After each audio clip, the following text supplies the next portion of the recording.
আমরা আপনার কিছু কথা শুনতে চাই।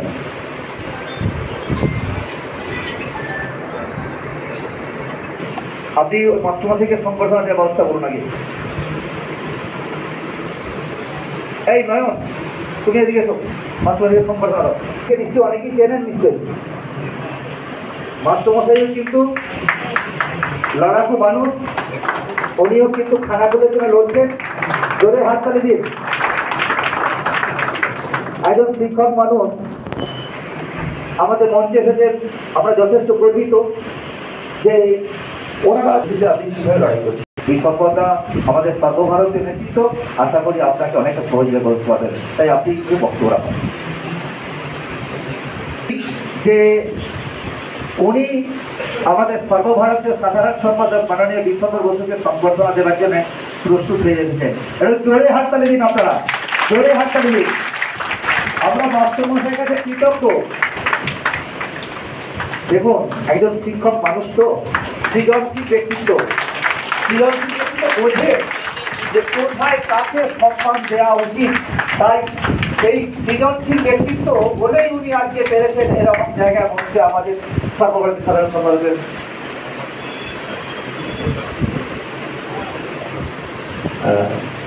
আপনাদের সকলকেই অত্যন্ত ধন্যবাদ যে আমরা খানাকুলের মতো প্রান্তিক জায়গায় থেকে যে বন্যার সমস্যা, তো সেটা যে আপনারাও ভেবেছেন এবং সর্বোপরি আমাদের শ্রদ্ধেয় মানুষ যিনি যে বিশ্বম্বর বাবু, তিনিও খানাকুলের কথা যে ভেবেছেন, এটা খুব বড় কথা। আমি সে কথা বলছি, তার আগে আমরা সম্বর্ধনা দেওয়ার চেষ্টা করছি। মানে এরকম একটা যে আমাদের কথা যে ভেবেছেন উনি, সেজন্যই সম্বর্ধনা খানাকুল থেকে ছুটে এসেছি এবং আরো অনেকজন আসছে। আচ্ছা, আমরা সম্বর্ধনায় যেটা রেখেছি একটি হুগলি জেলার খুব প্রাচীন একটা মিষ্টি, যার নাম হচ্ছে কারকান্ডা। এটা রাজা রামমোহন রায়ের সময়কার এটা প্রচলন ছিল, এখন এটা কোথাও তৈরি হয় না, হুগলি জেলায় লুপ্ত প্রায়। এটা আমি গতকাল রাত্রে খবর পেয়ে রাত্রেই তাকে তৈরি করতে বলেছি। এটা লুপ্ত প্রায়। আগে কিন্তু যে কোনো সম্ভ্রান্ত পরিবারে এই কারকান্ডা নামক মিষ্টিটির প্রচলন ছিল এবং আজ এটা লুপ্ত প্রায়। আমি সেই কারকান্ডা নামক মিষ্টিটি ওনার হাতে একটি হাঁড়ির মানে সুদৃশ্য হাঁড়ির মাধ্যমে তুলে নিতে চাইছি। এর একটা অনেক ইতিহাস আছে, এর অনেক গল্প আছে, সেই গল্পটার পরে বলা যাবে। সেই কারকান্ডা নামক মিষ্টিটি আমি ওনার হাতে তুলে দিতে চাইছি।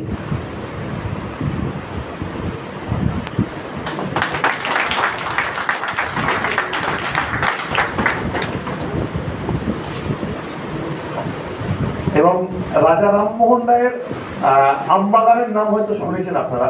সেই আমবাগানের আম কিন্তু আর 5টা আমবাগানের মতো আম নয়, সেটা অত্যন্ত সুন্দর আম। এবং সেই আমবাগান থেকে ওনার জন্য বিশেষ করে কিছু আমও আমি আনা হয়েছে। এই আমগুলো কিন্তু একদম প্রাকৃতিকভাবে পাকানো, ওই কৃত্রিমভাবে কার্বাইড দিয়ে পাকানো কিন্তু নয়, একেবারে প্রাকৃতিকভাবে তৈরি করা। সেই আমবাগানের কিছু আম আমরা নিয়ে এসেছি ওনার জন্যে।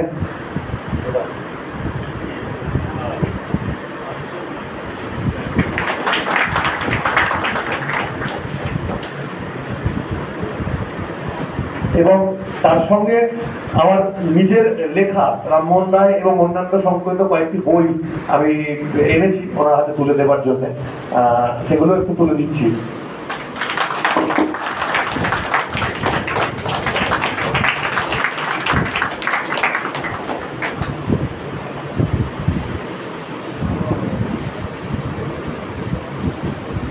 এরপর আমি দু একটা কথা একটু বলে নিই, যেহেতু ওরা বলেছেন দু একটা কথা। আপনাদের মিটিং এর অত্যন্ত গুরুত্বপূর্ণ একটা আলোচনা সভা, সেখানে আমি এসে মাঝখানে একটু বিরক্তই করলাম বা ডিস্টার্ব আপনাদের করলাম। একটা আলোচনা আপনাদের চলছিল, সেখানে মাঝপথে উনি ডেকেছেন এবং সেই ডাককে উপেক্ষা করা যায় না। এরকম মানুষের ডাক মানে ভগবানের ডাকের সমান।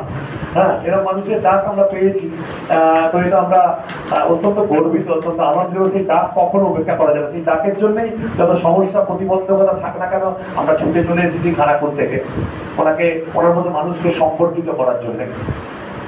আসলে বিষয়টা আপনারা সকলেই জানেন, সকলেই অবহিত আছেন। আমরা খানাকুলের কিছু মানুষ, কিছু মাস্টারমশাই, কিছু ধরুন উকিল বা কিছু ব্যবসায়ী বৃন্দ, বিভিন্ন সাধারণ মানুষ বৃন্দ, সবাই মিলে আমরা একটা সংগঠন তৈরি করেছি। সংগঠনটার নাম হচ্ছে সেভ খানাকুল সোসাইটি। যদিও খানাকুলের কথা বলা থাকলেও এর মূল উদ্দেশ্য শুধু খানাকুল নয়, সমগ্র আরামবাগকে বাঁচাতে হবে বন্যার হাত থেকে, যেটা মূল দাবি। যে এর মধ্যে যেটা দাবি যে আমরা বন্যার সময় দেখেছি বিগত 2024 সালে আপনারা সকলেই জানেন কি বিধ্বংসী বন্যা খানাকুল তথা আরামবাগকে ফেস করতে হয়েছে এবং যত দিন যাচ্ছে এই বন্যার প্রকোপ যেন আমাদের প্রতি একটা মানে বিরাটভাবে মানে গ্রাস করতে চলেছে এবং খানাকুলের যে বিভৎস পরিস্থিতি আপনারা দেখেছেন বিভিন্ন মিডিয়াতে, কেউ নিজে গিয়েছেন, কেউ ত্রাণ নিয়ে গেছেন, বিভিন্ন জায়গা থেকে করেছেন। কিন্তু আমরা যেটা চাইছি খানাকুলের মানুষ যে আর নয় ত্রাণ, এবার আমরা পরিত্রাণ চাই, এবার আমরা মুক্তি চাই। সেই পরিত্রাণ বা মুক্তি পাওয়ার জন্য আমরা যেটা চাইছি খানাকুল আরামবাগ সমস্ত কিছু মিলিয়ে একটি পৃথক মাস্টার প্ল্যান করতে হবে। পৃথক মাস্টার প্ল্যানের দাবি আমরা চাইছি যে খুব অবিলম্বে খানাকুল তথা আরামবাগ সবগুলোকে নিয়ে, যেমন আরামবাগের যে দ্বারকেশ্বর নদী জানেন এর মধ্যে কোনো ব্যারেজ বা কিছু নেই, এর বন্যা যখন হয় একেবারে সমস্ত কিছু মানে হরপা পানের মতো ভাসিয়ে দিয়ে চলে যায়। তো এই সমগ্র বিষয়টাকে নিয়ে একটি মাস্টার প্ল্যান তৈরি করার কথা আমরা আলোচনা করছি এবং সেক্ষেত্রে আমাদের হঠাৎ করে দেখে আমরা অত্যন্ত আনন্দিত, আমরা যে সবাই আছি অত্যন্ত আনন্দিত উৎফুল্লিত হয়ে যাই যখন এ ধরনের মানুষ আপনাদের অল ইন্ডিয়া ফেয়ার প্রাইজ যে ফেডারেশন, সেই ফেডারেশনের পক্ষ থেকে সম্মাননীয় মুখ্যমন্ত্রী এবং চিফ সেক্রেটারি বা প্রত্যেককে যে চিঠি পাঠানো হয় যে খানাকুলের কথা ভাবা হোক, খানাকুলের একটা মাস্টার প্ল্যানের কথা ভাবা হোক। এই চিঠিটা দেখার পর সত্যি কথা আপনারা বিশ্বাস করবেন না আমাদের যে কি আনন্দ হয়েছে যে আমরা যে আন্দোলন করছি, আমরা যে পথে নেমে বিভিন্ন জায়গাতে সই সংগ্রহ করছি, বিভিন্ন জায়গাতে আমরা পথসভা করে চলেছি। তো আপনাদের এই পত্রটা দেখার পর আমরা অত্যন্ত আনন্দ পাই এবং আমাদের যে উৎসাহটা ছিল সেই উৎসাহটা আর দ্বিগুণ বেড়ে যায় যে না, আপনারা যখন আমাদের সঙ্গে আছেন, আপনাদের মতো মানুষ এবং বিশ্বম্বর বাবুর মতো মানুষ যখন আমাদের সঙ্গে আছে তাহলে আমরা পারবই। এই মনের জোরটা আমাদের মধ্যে কিন্তু আরো অনেক দ্বিগুণ হয়ে যায় এবং অবশ্যই তাহলে কিন্তু আমাদের কাজটা অনেক সহজ হয়ে যাবে এই আশা রাখি। এবং আপনারা সকলেই যে প্রান্তে থাকুন না কেন, আরামবাগ বা এদিকে যে প্রান্তে থাকুন না কেন, মানুষকে জানান এটা কিন্তু আমাদের চাই, এটা আমরা করব এবং তার জন্য আমরা বিশ্বম্বর বাবুর কাছে সাহায্য প্রার্থনা করছি। আপনি যেভাবে আমাদেরকে পথ দেখান, যে পথে আপনি যেতে বলবেন আমরা সে পথেই যাব এবং সে পথে গিয়ে আসলে এটা আমার আপনার কারো ব্যক্তিগত সুবিধা তো নয়, খানাকুলের মানুষ আরামবাগের মানুষের সুবিধা হবে। তারা দীর্ঘদিনের যে সমস্যা সেই সমস্যার হাত থেকে মুক্তি পাবে। এই বলে আপনাদের মিটিংয়ে আবার ব্যাঘাত ঘটনার জন্য আমি ক্ষমা চাইছি। আপনাদের একটা অত্যন্ত গুরুত্বপূর্ণ মিটিং চলছে মাঝপথে এসে এবং অবশ্যই আমার নমস্ত সেই দেবতাতুল্য মানুষ বিশ্বম্বর বাবুর সেই চরণে আমি আমার প্রণাম জানিয়ে শেষ করলাম।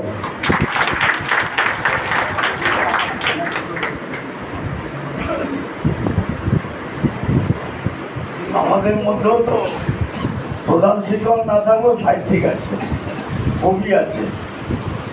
তিনি হলেন আমাদের এই জেলা কমিটির সভাপতি, রাজ্য কমিটির অভিসংবাদী নেতা সত্য নির্মল জানা। তার অনেক লেখা বই আছে, একদিন দুদিন পর পর আমরা কবিতাও পাই হোয়াটসঅ্যাপে, সবসময় পড়ে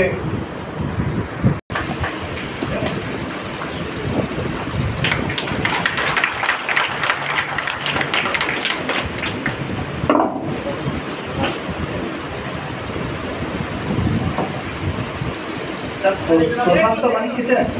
হ্যাঁ, প্রশান্ত মানিক একদম আমার খুব কাছে।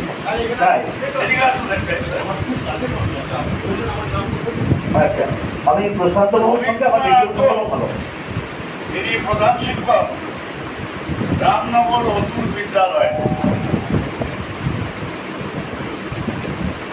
যে স্কুলটা হায়ার সেকেন্ডারি স্কুল, এবং সে খানাকুল সোসাইটি, খানাকুলকে বাঁচাবার জন্য যে সংগঠন গড়ে উঠেছে আমাদের হেড স্যার, তিনি হলেন ওই কমিটির কনভেনার। খানাকুল নিয়েই দুটো কথা বলি। আমি যে কবার আরামবাগে এসছি তার মধ্যে দিলীপ ঘোষের বাড়িতে ওনার মেয়ের বিয়ে ছিল। যাওয়ার পথে উজ্জ্বল ভঞ্জ আর বোধহয় পার্থ, এরা আমাকে বারবার, আমি জানতে চাই, এটা আমার আগ্রহ বলতে পারে, এলাকার সমস্যা কী কী, এগুলো সময়টা নষ্ট করি না, তার নোট যখন দিলীপদার বাড়িতে যাচ্ছিলাম, অতিমধ্যে এরা আমাকে ব্রিফ করছিল খানাকুলের সমস্যা। এবং খানাকুলে যারা আমাদের সন্তানরা আছেন, যারা রেশন ডিলাররা আছেন, তারাও যে কি সমস্যার মধ্যে পড়ে আছেন, শুধু বন্যার সময় নয়, বলতে গেলে সারা বছরই জলের মধ্যে মগ্ন থাকে, জলের মধ্যে ডুবে থাকেন, এরকম একটা পরিস্থিতি আমার চোখে দেখার দুর্ভাগ্য ঘটেনি। সৌভাগ্য ঘটেছে শোনার। যখন দেখলাম আরামবাগে যেতে হবে, আরামবাগে মিটিং করতে হবে, আমার কি কি পেন্ডিং কাজ আরামবাগ সম্বন্ধে আছে, আমার তখন মাথার কম্পিউটারে ধাক্কা মেরে জানতে পারলাম খানাকুল ডুবে থাকে। এটা একটা বিরাট প্রবলেম। এই প্রবলেমই আমাদের রেশন ডিলারদের মাথায়, গায়ে পায়ে কোনো তেল লাগাবার জায়গা নেই, ভাবারও জায়গা নেই। আমি দেখলাম আমার তো ভাবার সুযোগ আছে, আমি তো নীতি আয়োগের একজন মেম্বার, ভারতবর্ষের প্ল্যানিং কমিশনের। আমার দেশের প্রধানমন্ত্রী নরেন্দ্র মোদী, আমার নীতি আয়োগের যিনি চেয়ারম্যান নির্মলা সীতারামন, যিনি ভাইস চেয়ারম্যান। আমার তো সুযোগ আছে এই ব্যাপারটা ভাবার, ভেবে দেখা যেতে পারে। তখন আমি কলম ধরে চিঠি ইস্যু করলাম। ইতিমধ্যে অনেকগুলো ফোন পেয়েছি, তবে সৌভাগ্যবশত খানাকুলের কোনো রেশন ডিলার তারা কেউ ফোন করেনি, বা কোনো নেতা তারা কেউ জানারও চেষ্টা করে। মানে এটাও খুব অবাক লেগেছে। কিন্তু হঠাৎ একটা ফোন পেলাম আমাদের হেড স্যারের, অমিত কুমার আর্য, তিনি ওনার নিজের পরিচয় দিয়ে আমাকে ফোন করলেন। বললে যেটা উনি বললেন সব কথাগুলো সেদিনকে ফোনে আমাকে বলেছিলেন। এরপরেও উনি একদিন ফোন করলেন যে আপনি নাকি আরামবাগে আসছেন 19 তারিখ, এটা কনফার্ম? আমি বললাম হ্যাঁ আমি কনফার্ম, আমি যাচ্ছি। কখন যাচ্ছেন? কারণ যে টাইম তার 5 মিনিট আগে হলেও আমি যাবো, 2 মিনিট পরে তো আমি যাবো না। এটা তো আমার জীবনের একটা বড় আদর্শ। এটা আমি ডিসিপ্লিন সোলজার, যে দেড়টায় টাইম দেবেন। একটা 32 ঢুকবো 20 নম্বর বছর জীবনে এটা অসম্ভব ব্যাপার। যে দেশের যে প্রান্তেই মিটিং, এটা সবাই ঘড়ি মিলিয়ে নেয় যে এতটা এখনো বাজে। এখনও তাই এসছি, ওনাকে স্যারকে তাই বললাম আপনি 1:30টার মধ্যে 1:30টার সময় পৌঁছে যান, আপনি আপনার সুবিধা মতো সময় আসবেন। তবে আমার নেতৃত্ব যদি বলেন এটা আরামবাগের মিটিং তো আমি ডাকি। আমি ভেবেছিলাম যদি আমাদের এমআর ডিলারদের, যদি এমআর ডিলার না আমাদের সংগঠনের নেতৃত্বরা যদি ওনাকে না ডাকেন বা সুযোগ না পান, আমি খানাকুলে একদিন এক্সক্লুসিভলি খানাকুলে আসবো। এই সে খানাকুল যে কমিটি, তাদেরকে নিয়ে আমি বসবো, তাদের সাথে বলবো কি করতে পারি খানাকুল সম্বন্ধে। আমি এমএলএ এমপি কেউ নই, আমি প্রধান শিক্ষকও নই, আমি একজন রেশন ডিলার। সর্বভারতীয় সংগঠনের নেতৃত্ব দিই। আপনাদের সকলের শুভেচ্ছায়, আশীর্বাদে, সহযোগিতায় এবং অসহযোগিতায় যে নেতৃত্ব দিই, তাহলে সেটা আমি পাঠ। তা আজ পর্যন্ত কেউ, মানে গতকাল পর্যন্ত কেউ আমাকে ফোন করে, কেউ নবডি। আমি বাধ্য হয়ে নির্মল জানাকে আগেও বলেছিলাম যে যখন এখানকার মিটিংয়ের ডেট ফাইনালাইজ হলো, তখন নির্মলদাকে বলেছিলাম যে নির্মলদা এরকম একটা প্রধান শিক্ষক মহাশয়ের সাথে যোগাযোগ হয়েছে, আপনারা পারলে ডেকে নেবেন। স্বাভাবিক নির্মলদা আবার ঘুমিয়ে পড়েছিলেন। নির্মলদা আমাকে গতকাল বললেন, আমি মানুয়ারকে বলেছি, মানুয়ার কি বলেছেন না করে যায়, মানে উনি আবার ট্রান্সফার করে দিয়েছেন ওনার দায়িত্ব। ঠিক আছে, সব ট্রান্সফার। মানুয়ারে নিয়ে কোনো উচ্চবাচ্য কিচ্ছু করেনি, জানি না। কালকেও হেড স্যার আমাকে ফোন করেছে, আমি সত্যি আজকে আসছি। উনি, আমি যখন বললাম যে স্যার আপনি যাচ্ছি, আপনাকে কেউ কিছু বলেছে? বলছেন আমাদের কেউ বলেনি। তখন লজ্জা ঘেন্না বাদ দিয়ে আমি নির্মলাকে আবার ফোন করলাম। যা ভেবেছিলাম তাই হয়েছে, নির্মলদা বলেননি। নির্মলদা তারপর আমার থেকে ফোন নাম্বার নিয়ে হেডমাস্টার মাস্টার সাথে যোগাযোগ করেন। তার ফলশ্রুতি আজকে হেড স্যার এখানে এসছে। আমি কিন্তু ভেবেছিলাম আজ রাতে আমি যেখানেও থাকবো আমার নিজস্ব খরচায় দেখে কালকে খানাকুলে আমি এদের সাথে যোগাযোগ করে দেবো বাড়িতে, আমি এটাই ভেবেছিলাম।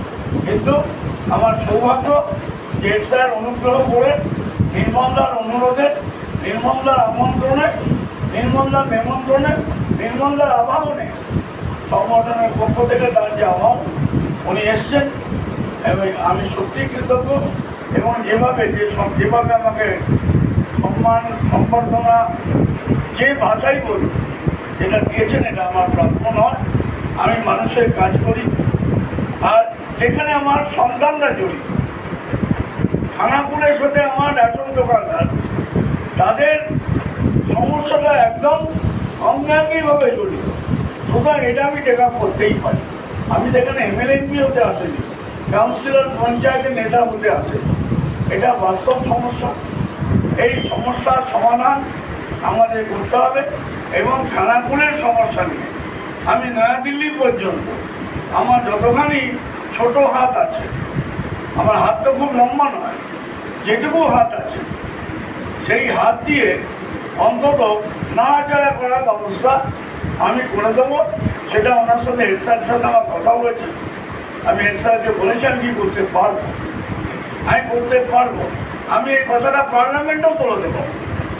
এই আসন্ন বাদল অধিবেশনে I am trying my best যে এইটা খানাকুলের ব্যাপারটা সংসদের প্রশ্ন আকারে লোকসভায় রাজ্যসভায় উভয় সদনে খানাকুলের সমস্যা যাতে উত্থাপিত হয়, কোশ্চেনটাও আমি পেয়ে যাব, উত্তর যারা গভর্নমেন্ট থেকে দেবেন সেই উত্তরটাও জোগাড় করে মাস্টারমশাইকে পাঠানো, এটা আমার নৈতিক কর্তব্য বলে আমি মনে করে আমি আপনার নমস্কার। আজকে জানলাম ঘরে শুয়ে বললাম ও ধরনের লোক বিশ্বকল্প নয়।